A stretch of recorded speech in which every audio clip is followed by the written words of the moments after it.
Hello guys, welcome to SV study. मैं हूं शिखा और आज हम डिस्कस करने वाले हैं मध्य प्रदेश की प्रमुख नदियों के बारे में। तो वीडियो स्टार्ट करने से पहले मैं आप सभी से रिक्वेस्ट करना चाहूँगी कि प्लीज़ मेरे वीडियो को लास्ट तक देखिएगा। मध्य प्रदेश की सबसे बड़ी नदी कौन सी है? तो मध्य प्रदेश की सबसे बड़ी नदी नर्मदा है। और वहीं अगर हम क्रम वाइज देखें तो सबसे बड़ी है नर्मदा, फिर आती है चंबल, फिर आती है सोन और फिर आती है ताप्ती। ठीक है, तो आपको इसे कैसे याद रखना है? नाच एस टी, नाच एस टी से आप इसे याद रखेंगे। नर्मदा, चंबल, सोन और ताप्ती। ठीक है, ये चार जो है मध्य प्रदेश की प्रमुख बड़ी नदी। नर्मदा नदी मध्य प्रदेश की सबसे बड़ी नदी है। वहीं अगर देश में देखा जाए तो ये 5वें नंबर की बड़ी नदी है। कौन से नंबर की है? 5वें नंबर की है। अगर भारत में बात कही जाए तो ये 5वें नंबर की बड़ी नदी है। फिर इसका उद्गम स्थल कहाँ से? इसका उद्गम स्थल जो है अनूपपुर के पास अमरकंटक नामक स्थान से ही निकली। कहाँ पे? अनूपपुर के पास एक अमरकंटक नामक स्थान है जहाँ से नर्मदा नदी निकलती है। कौन सी नदी?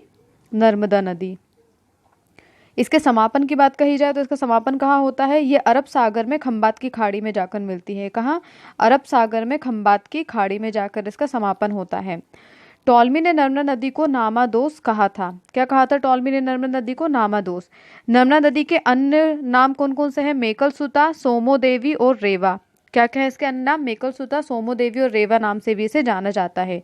अगर नर्मदा नदी की लंबाई की बात कही जाए तो टोटल इसकी जो लंबाई है वो 1312 किलोमीटर है। इसकी टोटल लंबाई कितनी है? 1312 किलोमीटर।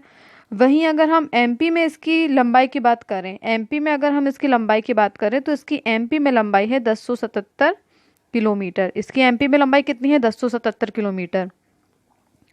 और ये जो है मध्य प्रदेश गुजरात से होते हुए अरब सागर तक जाती है। ठीक है, मध्य प्रदेश और गुजरात से होते हुए ये अरब सागर में गिरती है।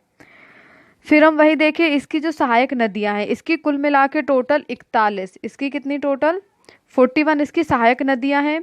जिसमें से अगर मेन की बात कही जाए तो नदी कुंदी, सेर, हिरनी, दूधी, हथनी, बंजर, शक्कर, ये सब क्या है? इसके नाम है। ठीक है, इसकी सहायक नदियों के नाम हैं। फिर वहीं हम इसकी परियोजनाओं के बारे में बात करें तो परियोजना इसमें नर्मदा नदी में कौन कौन सी परियोजना है? एक तो मिलेगी आपको जबलपुर बिजोरा के पास। ठीक है, जबलपुर में बिजोरा के पास आपको मिलेगी रानी अवंती बाई। तो आपको इसमें जबलपुर दिख रहा होगा, ये नरसिंहपुर के यहाँ कहीं होगा। ठीक है, ये है। तो ये है जबलपुर। तो यहाँ पे आपको मिलेगी कौन सी परियोजना? रानी अवंती बाई सागर वर्गी परियोजना। यहाँ पे कौन सी मिलेगी आपको? बरगी परियोजना। जबलपुर में मिलेगी आपको बरगी परियोजना।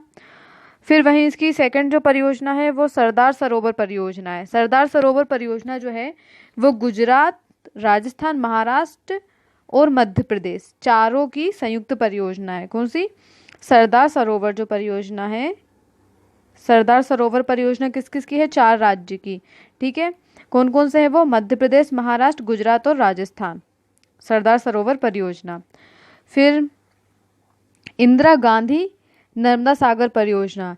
इंदिरा गांधी सागर परियोजना जो है वो आपको कहाँ मिलेगी? खंडवा में, पुनासा बांध पर। कहाँ मिलेगी आपको? खंडवा। ये आपको दिख रहा होगा, ये है खंडवा। और यहाँ पे आपको कौन सी परियोजना मिलेगी? इंदिरा गांधी। ठीक है, इंदिरा गांधी नर्मदा, इंदिरा गांधी नर्मदा सागर परियोजना आपको कहाँ मिलेगी? खंडवा में। इसके जो प्रमुख दर्शनीय स्थल हैं वो है कपिल धारा, दुग्ध धारा, सहस्त्र धारा, भेड़ा घाट। भेड़ा घाट आपको जबलपुर में देखने को मिल जाएगा। ठीक है, तो इसके प्रमुख दर्शनीय स्थल कौन कौन से? कपिल धारा, दुग्ध धारा, सहस्त्र धारा और भेड़ा घाट। और इसके किनारे बसे शहर की बात कहें, अगर हम नर्मदा नदी के किनारे बसे शहर की बात करें तो उसमें आ जाता है कौन कौन से शहर? होशंगाबाद, जबलपुर, महेश्वर, खरगोन, ओमकारेश्वर और बुधनी। ठीक है, तो ये आप यहाँ से देख सकते हैं। जैसे ये नर्मदा नदी यहाँ से ऐसे गई है तो ये होशंगाबाद पड़ गया। फिर होशंगाबाद, ये है जबलपुर। ठीक है, होशंगाबाद, जबलपुर, नरसिंहपुर, महेश्वर, ओमकारेश्वर, ये खंडवा। ठीक है, तो ये सब कहाँ है? नर्मदा नदी के किनारे बसे शहर है ये। नर्मदा और सोन नदी जो है वो एक दूसरे को समानांतर पूर्व से पश्चिम की ओर बहती हैं। एक दूसरे के समानांतर नर्मदा और सोन जो नदियां हैं वो एक दूसरे के समानांतर पूर्व से पश्चिम की ओर। ये नदियां कहाँ से बहती हैं? पूर्व से पश्चिम की ओर। ठीक है, सोन नदी भी कहाँ से निकली है? यहीं से निकली है, अमरकंटक के अनूपपुर से सोन नदी भी निकली। कौन सी नदी? सोन नदी। फिर हम देखेंगे नर्मदा जो है वो मध्य प्रदेश, गुजरात और महाराष्ट्र से होकर जाती है, और इसका जो सबसे ज़्यादा हिस्सा है इसका कहाँ है? मध्य प्रदेश में। इसको, नर्मदा नदी को मध्य प्रदेश की क्या कहते हैं? जीवन रेखा। क्या कहते हैं? जीवन रेखा। ठीक है, नर्मदा नदी को मध्य प्रदेश की जीवन रेखा कहते हैं क्योंकि इसका ज़्यादातर विस्तार इसका कहाँ है? मध्य प्रदेश में ही है। हरसूद के डूबने पर छनेरा नामक नया गांव बसाया था। ठीक है, हरसूद जब डूब गया था तो उसके डूबने पर छनेरा नामक एक नया गांव बसाया था। सिंगलू समिति नर्मदा विवाद से संबंधित है। अब देखो क्वेश्चन में ये भी आ सकता है कि नर्मदा विवाद से कौन सी समिति संबंधित है, तो सिंगलू। नर्मदा विवाद से कौन सी समिति संबंधित है?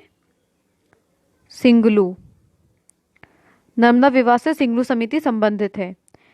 वहीं हम देखें मेधा पाटेकर जो है वो नर्मदा बचाओ आंदोलन से जुड़ी हुई है। कौन? मेधा पाटेकर किससे जुड़ी हुई है? नर्मदा बचाओ आंदोलन से।